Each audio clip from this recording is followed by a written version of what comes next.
Alright, so today we're going to be discussing The Consequences of Misaligned AI by Simon Zhuang and Dylan Hadfeld-Manel. So let's begin with a very basic question. This is going to be a very general paper, so we get to be very general in general. Isn't that lovely? So AI. What is AI? AI is whenever you have a goal and you have an optimization algorithm to achieve that goal. You're able to search over some space. So what we're going to be talking about in this paper is generally going to be reinforcement learning. Reinforcement learning is whenever you have an agent who can take some behavior in an environment. We're also going to introduce on top of these two things the idea of a principle. Here we go, the principle. So the principle is going to be you and I. It is going to be the human in the loop. We are creating these reinforcement learning agents. We are creating these AI systems because we have some goal in mind. Maybe we want to separate our 20,000 favorite images of dogs and cats into dogs and cats respectively. Maybe we want to get a better score on some video game that we care about. We have some reason for building these AI systems. And so we're saying that whenever we build them, we are building these systems to increase some utility that we have, where a utility is just a thing that we want. You know, people have many utilities. People have many attributes that we desire. Some of these are living a better life, eating better food, making work easier, and very, very many things. There's a great many number of attributes that people have. So let's talk about misalignment real quick.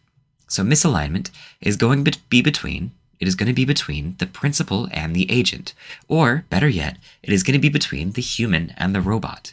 The issue that we're going to come across is that the human has many, many, many goals, and the robot, what's going to happen is the human's going to take some of our goals. We're going to focus on some utility, and we're only going to put that into the robot. It would either be impractical or unnecessary to put all human desires into a robot, or maybe it'd be impossible. It really doesn't matter. But the whole idea is that we are going to have some number of attributes, some number of things that the human cares about, and some smaller number of attributes that the robot is going to care about. This mismatch in number, this mismatch in dimensionality is what's going to lead us to have misalignment. Let's show this off in a quick little story right here. So, in the story of King Midas, an ancient Greek king makes a wish that everything he touches turns to gold. He subsequently starves to death as his newfound powers transform his food into inedible gold. Do you see here? So, what we had was an incomplete representation of his actual desires. King Midas had many, many desires. He desired, just to name a couple, he desired wealth, and he desired food, and he desired survival. However, his desires, in the wish that he made, was only for wealth. Because of this mismatch, there was a mismatch in the desires of the robot. In this case, this is the god Dionysus granting a wish. There is a mismatch in this wish and a mismatch in the actual desires of King Midas. Because of this mismatch, and because we're dealing with very powerful systems that can make very powerful wishes come true, he suffered as a result. There was a misalignment. So let's talk about this for a little while longer, but first, we need to talk about this image, which I think comes a little bit early, but that's totally okay. So we're going to have some programmer who's building some robot, and she is going to have some utility U, the human utility, and she is going to describe some utility for the robot to desire, U squiggle, or U tilde if you're not from a physics background, but I'm going to call it U squiggle for the rest of the video. And she's going to say, hey, maximize this utility with respect to some set of possible states. There's going to be some set of states, and you can think of these states in, the paper's going to talk about them in utility space, to where it's like, oh, here's every possible thing you can desire, and then here's the subset that the robot actually has. Or you can think of them as like probabilities of weights in a Bayesian sense. You can think of them as pure weights and possible configurations of the machine learning. It doesn't matter. Just think of your favorite form of states. And so we're going to have some output for sets of states, but this is going to have misalignment because there's going to be some difference between U and U squiggle. So what we're going to do is we're going to propose a couple of things, but one of the ideas is that we're going to have this idea here to where we have our utility function, the human utility function, and then we're going to try to maximize over the first set of use squiggles over some states, and then we're going to get back some set of states. And then we're going to say, oh, well, that was good, but you hit misalignment. We trained for too long. We started to focus on the wrong things after a while. So let's turn back the clock a little bit. Let's go where we found we were best, and then we'll change the game a little bit. And then we'll train on something slightly more nuanced in a different direction. And then we'll get state 2, and then we'll do that to where we have a human in the loop. And that's going to be good. We're going to come back to this image in a little while. But let's get into the meat of the paper. So there's going to be a whole bunch of really cool things right here that you can read about if you're so interested, but I'm going to skip past them. So there's going to be 3 letters that we need to know about inside of this paper: L, J, and K. So there's going to be some attribute space, which is just a subset of the real numbers with dimensionality L. And L is going to be the human utility function. There's going to be L attributes, and each of these attributes build the entirety of the human utility function. We're going to start at the initial state, S0, and S0 is of course going to be a member of the all possible states. And we're going to have the utility, and we are also going to have the constraint function. The constraint function I'm going to call the cost, because it's a C, and C stands for cost. This is machine learning, damn it. So the cost is just going to map this L space into just one number, just a real number. And we can think of this, the constraint, as a limiting of what we actually have for desire. The way I like to think about it is we have finite computation, we have finite time, and we have finite resources in other domains. We want to maximize the utility with respect to the other things. Eventually, it is going to be infeasible. Infeasibility is going to be the word that goes with constraints, this C right here, this cost. It is going to be infeasible to overtrain. We don't want to train something for an infinite amount of time. That is infeasible. We don't want to train something in such a way that we sacrifice everything else. That is infeasible. So we have that utility function, which is going to be U. We have, and that is going to have some set of states, and then we're going to have C, and C is also going to be a part of the states. And so we scroll down, and we just had L, and now we're going to have J. J is what the robot sees. J is what we tell the robot to care about. These are going to be proxy attributes, and they can go from 1 to L. It's the set of, I don't think it's not a power set. No, it's just the set 1 to L. And so the whole idea is that J is smaller than L. The human has more desires than the robot. The robot is in a smaller space of desire. So there's going to be that, and then there's going to be this K. K is literally just the leftovers. So there's going to be this large L space and this small J space. Whatever is not in the J space but is in the L space is in the K space. Do you see how we literally just have the quotient space right here? And then that's it. K is just the things not included in J. J plus K is going to be equal to L. And that's the whole idea. There's also going to be a whole bunch of stuff for time because we're talking about optimization, and so optimization is going to be a search. The search is going to take place over some space, and the search is going to take some time. That is how we're going to record each step. It doesn't matter your optimization because this is a very general paper, so we can literally think of random search. Eventually, you're going to hit every place. You're going to hit every location inside of the space. And as you can see, we start from like literally just a random initialization, and then we integrate from 0 to our time step, and we're going to have some path function. And it really doesn't matter. We're just going to fly right through that. There's going to be the first example. There we go. So right here for the first example, we are going to introduce the idea of over-optimization. You can see right down here, little spoiler right there, over-optimization. So what we're going to do is we're going to build YouTube, or better yet, more accurately, we're going to build a content recommendation system. So it wants to recommend YouTube videos. You know, a little sidebar that's on the right. You may see it on your video right now. I think you're watching this on YouTube. If you're not watching this on YouTube, tell me where you're watching this, or don't. There you go. So there's 4 things that we care about. So here, I'm just going to highlight the 4 things that we care about. These are the things the human cares about. These are going to be L.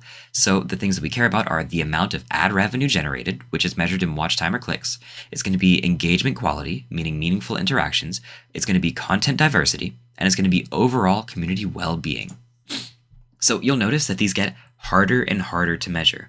However, the utility function is just going to take the linear combination of these things. We are just really not going to care. We can take the A space location, the A location, the B location, the C location, the D location. We're just going to sum these things together, and we're going to call this utility. The cost is going to be extremely similar. We just take some other thing. We square them this time. You see, we're getting crazy with it. We're getting wild. And we're just going to subtract from 100. U is going to start from 0 and is going to tend upwards towards infinity. C is going to start from some arbitrary negative number and work its way towards 0. Cost can never go above 0. Utility can never go below 0. This is just the way we define it. It is deeply arbitrary, but there you go. So what we're going to do is we're going to plug this into a robot. But to show over-optimization, we're only going to plug two things. We're only going to plug A and B in, and we are going to neglect C and D. So as we scroll down, we get a really pretty graph. We're going to start on the right side real quick. So this is the real utility. This is not the utility that the robot sees, and this is going to be measured over iterations. And as you can see, it has this weird thing to where it climbs, and it hits some maximum utility, and then it starts to fall again. Now, why is it doing that? Why is it falling?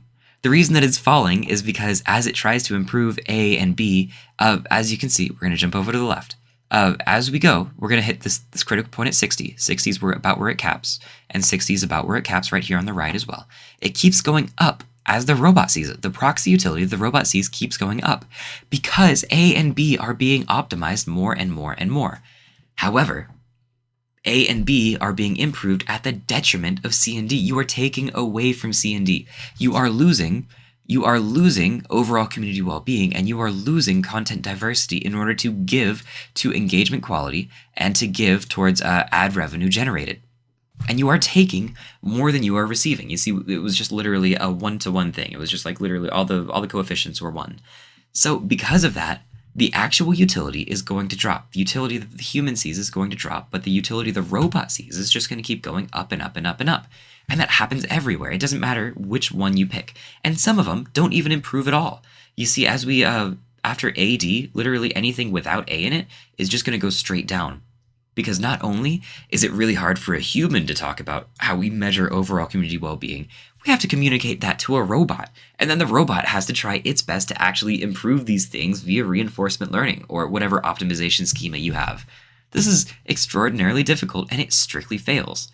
Now, this is just an example. I don't even think this is like a real experiment. I think this must be a real experiment. They have, error bars or something. But I didn't look at any code. I didn't actually look into it. This is just for showing off a problem. We're going to show this in a more general sense in just a second. So let's talk about over-optimization. So we are going to say that there's going to be some ideal spot, S star K.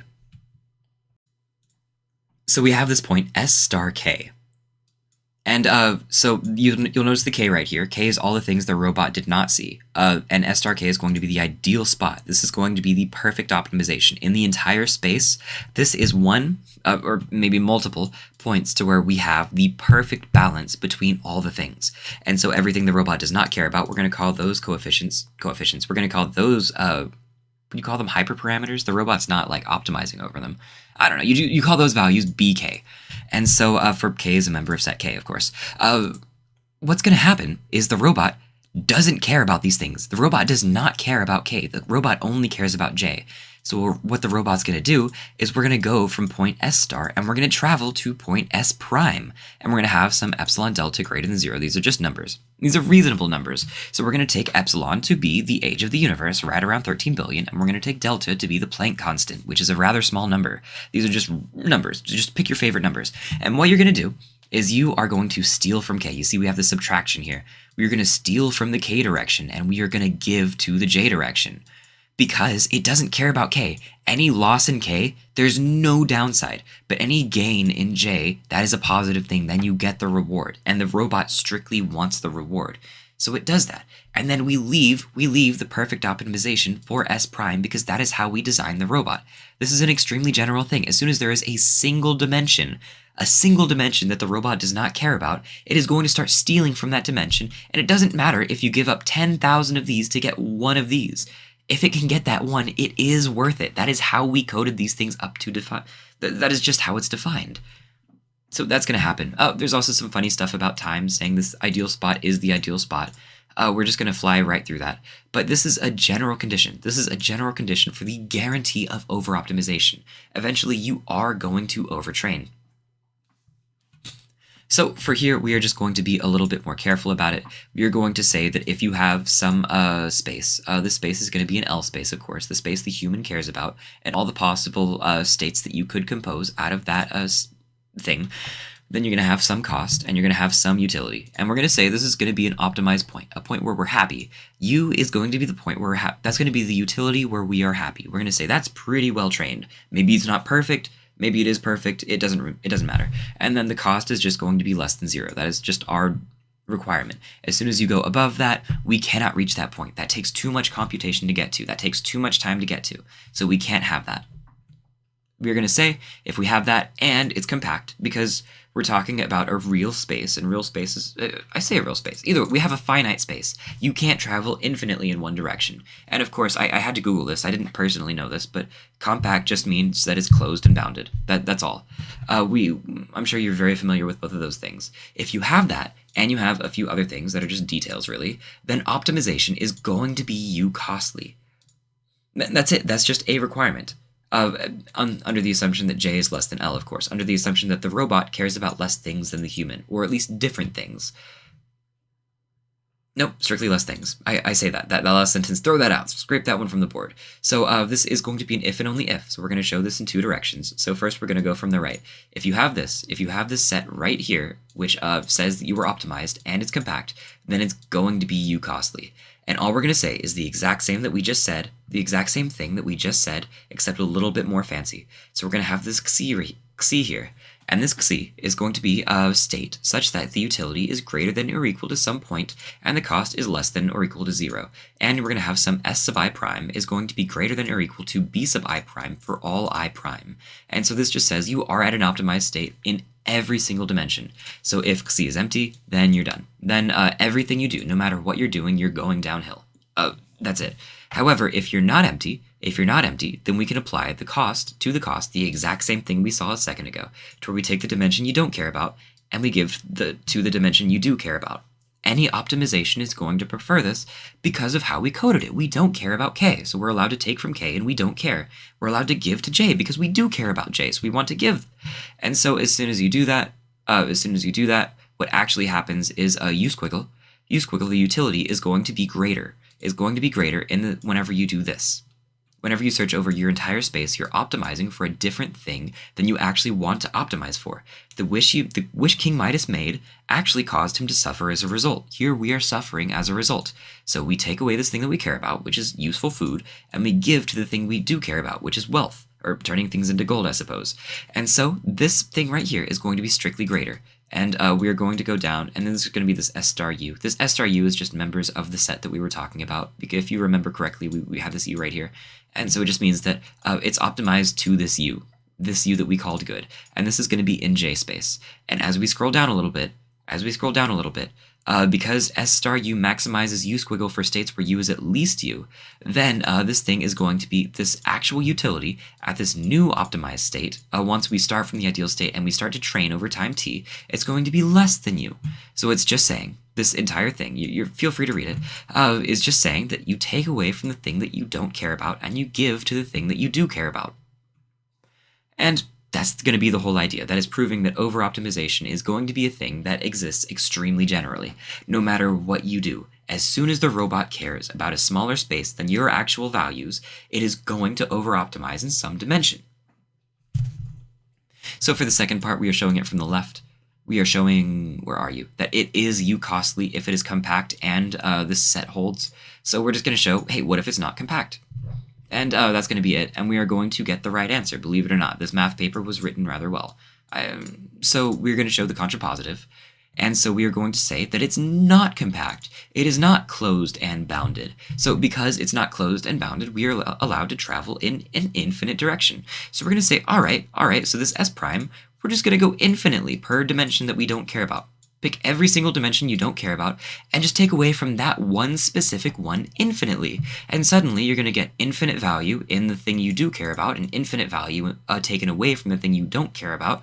and that's going to be a net 0, at least as far as I understand it. I think this thing right here is the only important piece of the puzzle. Everything else is pretty straightforward. And, you get a positive and negative infinity, of course. So you get positive infinity right here, negative infinity in here, but the whole point, the only thing that matters, is that the utility is guaranteed to be at least u at regular intervals, specifically where the path goes through any point s prime r. And we really don't care where the s prime r is. We are just literally going to infinity, which is, of course, deeply infeasible, but that's because we relax the idea of needing to be compact, which makes it a very unrealistic toy example.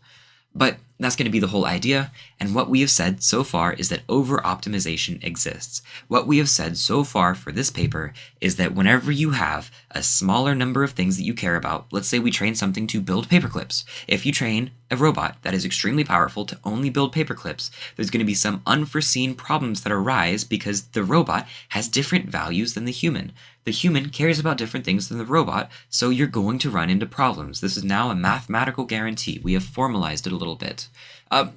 The formalization is still a little bit funny because this assumes that we have L and we can talk about L and we understand what K is because we understand what L is, and we know what J is. We code up J like that's a hard-coded thing, at least pretty hard-coded. We can at least figure that out. Knowing all possible human attributes, that's a little more difficult. Knowing K, the things that we left out, that's a little bit more difficult. So there's still a little bit of play in here, but we have formalized it to the best of our ability. And now, under our model, we have done it to where we guarantee that in optimization, eventually, over-optimization is going to occur. So what do we do? Well, what's our... Oh, I'm sorry, there's one thing that I'm forgetting. So there's going to be some possible bound in our set. So we have our set right here. And so this cost is going to give us an upper limit of what we're able to do. This is going to give us the upper limit of the possible utility, because we can't just train and train and train and train and find the best possible space in this massive, massive, massive, massive space. So there's an eventual limit to where we run out of time, we run out of computation, we run out of the things that we actually have to make the computer run. And we're going to have the utility. The utility is going to be a lower bound. We're going to say, like, if it's too low, like, it's not even worth having. Like, we start at some random point, and we better be better than random. Like, if we're not better than random, what are we doing? We're just wasting time. We're just costing something for nothing. So there's going to be some bounds in our actual set, and we are going to have some limits. And these are, of course, going to be soft limits. They're not going to be hard limits. They're going to change. But that's totally okay. And that is just going to be a part of what we are doing inside of reinforcement learning. So there's going to be those bounds, and it's always going to be a trade-off. It's always going to be an engineering job. But now we can get to the actual really interesting part of what this paper is presenting. So we have this utility and we have this cost, and we have these things that are bounded inside of this Goldilocks zone. So what we're going to do is we are just going to put their rates together. We are going to take the rate. Oh, let me scroll in just a little bit so you can see it a little bit better. That's as far as it scrolls in, so you'll just have to work with me. We are going to have this rate, del u over del s sub I, multiplied by the inverse of del c over del s sub I. So for every dimension, I think I is indexing over L, so this is over all human attributes.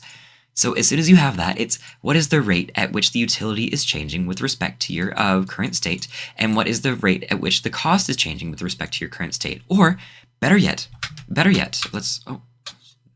let me scroll over a little bit. Better yet, how much the human cares about attribute I in its current state. So we are at some state, and there's going to be some dynamics about the utility and the cost of that state. And this is literally just utility divided by cost. How much do we think we can really improve this versus how much it's going to cost us? And these are rates, so we get to talk about integrating these and finding an actual path. And that's going to be really, really interesting. So what we're going to be able to do is talk about sensitivity a little bit. Let's talk about that a little bit. So a sufficient condition for this set right here that we've been working with, this is just the reasonable set of states that our reinforcement learning agent is able to hit, or just any optimization algorithm in which you have attributes being planned. And of course, it's compact because we're trying to make this somewhat realistic, and this is a very necessary condition. We're going to say that the sensitivity is non-increasing and tends to 0 for all I. We're going to start training, and it's going to be very, very sensitive. But as time goes on, we get less and less sensitive. It becomes to the point to where we are kind of optimizing, and we think, oh, well, we don't really want to trade this for that because, like, it wouldn't really be worthwhile anymore. The sensitivity is trending towards 0. And so as we become less and less sensitive, the less and less we want to change things. So And we're going to say U and C are both additively separable. I feel like that's pretty straightforward just from like looking at the definitions and looking at how we built them.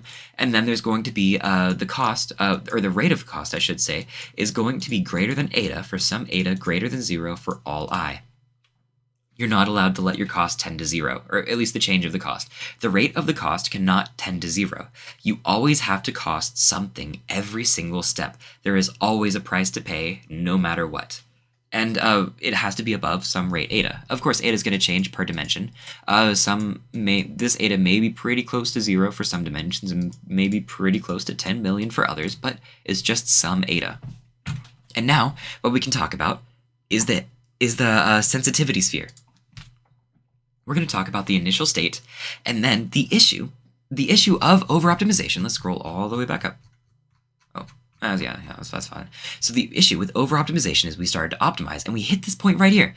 We hit this critical point, and then we started to lose utility because we didn't care about sensitivity. However, as we implement sensitivity, we're going to go up and up and up and up, and we're going to start to realize, as we go over the other dimensions, especially the ones we don't care about, we're starting to lose more than we gain. Sensitivity did not tend towards 0 right here in this blue line. However, if it did tend towards 0, we would say, well, we don't really want to pay those other dimensions. This is a way of knowing how much we're paying versus how much we're getting back. That's what sensitivity is doing for us. So we're going to be able to say, all right, sensitivity sphere, we're going to say you're going to tend to 0 right around 60. So we're going to be able to we're going to be able to walk within the sensitivity sphere up to 60, and then we're going to say, well, we kind of hit the edge. This is kind of a good point. So we really want to stop here and then reevaluate if we want to change anything. So here we are, and let's talk about the dynamics of sensitivity. So we are going to go out. So we're going to start from the initialization, and we're going to go out in some direction. V is just some direction, 1 unit, and this is going to be measured in time, of course, because we take random search, and maybe this random walk wants to go in the V direction. So we are going to have it become infeasible meaning the cost tended above 0, so we can't pay for it, or the utility is going to drop beneath some utility U, where we're now unhappy with how the robot is performing. So we cut it off anyways. So what we're going to say is that, of course, the cost measured at this point here, this is going to be starting at the center of our sphere, is not an actual sphere. This is a very strange blobby shape because all the etas are going to be different. So this is going to be some weird blob, but I'm going to call it a sensitivity sphere. So we have that. And that's literally just going to be, this is literally just first year calculus, actually third year calculus. This is some year calculus. This is very, very basic math. So you just have this here, which is just f of b minus f of a. And this is just integrating over your path right here. And that's all you're going to get. It's extremely straightforward. We're just taking a path within this sphere, and we're not allowed to go outside the bounds of this sphere, where the bounds of this sphere are measured by capital T. There's going to be some capital T where we hit the point to where we care about other things more than we care about the thing at hand. And the way that we're going to see that is with alpha and beta, which is around here somewhere. Okay, so we're going to come back to that apparently, but the whole idea here is just you have some cost, and the cost is going to bound you, and you have some utility, and the utility is going to bound you. The sensitivity is going to tend towards 0 as s sub j tends towards infinity, which is just as you travel in this state space. There's going to be some critical t, where for all t, here we go. This is what I was thinking of. So for all t greater than this critical t, here is, we have to pay attention to the indexes. That's what's going to change here. We have this thing here that we don't care about at the edge of the sphere has a greater utility. This is, of course, this is going to be measured in s's. This rate is going to be measured in s's, and s's summed together to form the utility. So maybe that's not the best nomenclature, but that's what I'm going with. This we care about more than this. And the second thing, the small thing, is going to be the j's, and this thing up here that's bigger is going to be the k's. So we care about the things we don't see more than we care about the things we do see. So of course we want to stop giving up the things that we told it to care about. We have gone outside of the sensitivity sphere at this point. And once you're outside, we say, well, we care too much about the things that we're paying for. So we don't want to pay for them anymore. So you can only travel from time 0 to time t. Gamma 1. Gamma 1 is literally just going to be the distance of where you are currently at in your sensitivity sphere towards the edge of the sensitivity sphere in your favorite direction, in the direction you are currently tending towards. Of course, this is going to end up being a vector, but right now we're just dealing with scalars because this is just one singular dimension. Or is that still, who cares? So we're going to have gamma 2. Gamma 2 is literally just what is the utility at the edge of that sphere given this direction v. So we're going to have those two things, and that is going to form gamma 1 and gamma 2, where gamma 1 was the cost one, right? Yeah, gamma 1 was the cost one, and gamma 2 was the utility one. Both of them are technically in the same same units. Then we're going to have beta and alpha. Oh, those are not betas. B and A. We arbitrarily just threw B and A in here. Right here, we have A and B. There you go. They're right there. They're thrown in for just this mathematical object right here. And then you're going to have some eta, which is, of course, the rate at which the cost is going to be increasing. You have the t that you're currently at. You have the sum over all possible dimensions, which you don't care about right here. And here's just a fun little equation telling you a little bit about what your current utility is at that current point inside of your sensitivity sphere. And so that's going to be pretty cool. That's going to be a fun thing to play with. And now let's do a little tangent. So we're going to talk about mitigations. So right here, what have we just talked about? What did we just do? So we set up the idea that over-optimization is going to be a problem no matter what. And then we introduced the idea of sensitivity. Sensitivity is designed to keep us sensitive to the things that we are not telling the robot about. It is designed to help us avoid over-optimization. So right now, we have two tools. We have it's not a tool, it's a problem. We have a problem and we have a tool. So the problem is over-optimization, and the tool is going to be sensitivity, or the sensitivity sphere, and not going outside of it. So let's talk about mitigations real quick. So there's two things that we can do to mitigate the risk of, was that the risk? The consequences. We have two things that we can do to mitigate the consequences of over-optimization. There we go. Of misalignment via over-optimization. And that is going to be, for what we can do is we can just tell the robot, hey, don't mess with the things we didn't tell you to mess with. If it's a K, don't touch it. You're not allowed to pay with Ks. And that's fine. You can totally do that.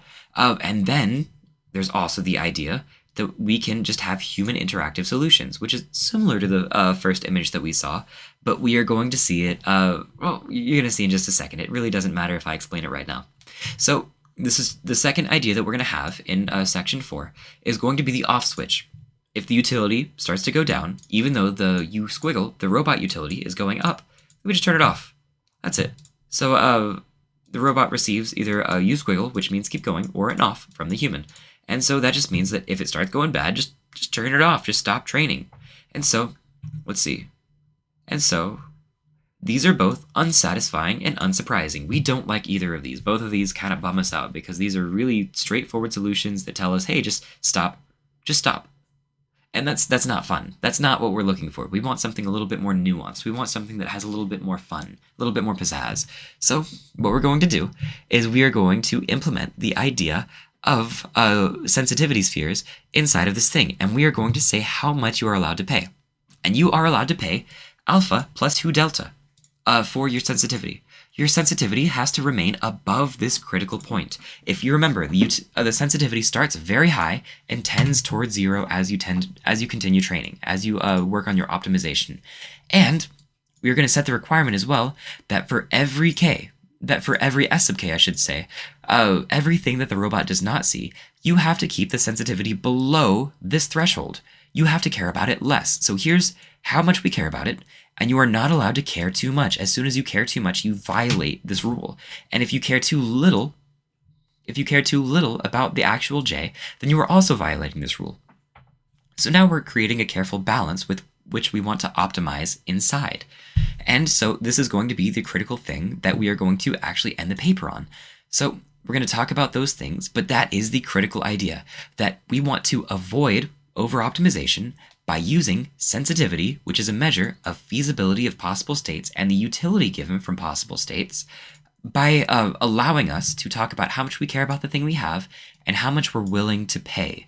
King Midas would not have been willing to pay his life for more gold. That's not a thing he would have done. He would have violated the sensitivity test. So, as we can see, we're going to scroll down and we're going to talk about cost a little bit. We're going to just tailor, expand. This is just working similarly to what we were doing before with the wall of math. It was up here. There we go. It's kind of similar to this wall of math right here in the sense that I'm really not going to go into it. So here we are back at that. So we're going to have that cost here, and there's going to be some critical R, where this critical R is going to be a neighborhood. This is going to be a neighborhood bounded by constant A1, and that's totally great, isn't it? And then there's a little bit more math. Feel free to read that if you enjoy. Definitely check out the paper, by the way. There's a lot of really interesting math in here. They do some pretty cool stuff. I love the idea of introducing sensitivity because it's such a straightforward idea. As long as we can reasonably measure the cost of things and reasonably measure the utility of things and know exactly how to measure K. L, we have no shot of measuring L, but maybe we have a shot at measuring K. That's a big if. We'll see.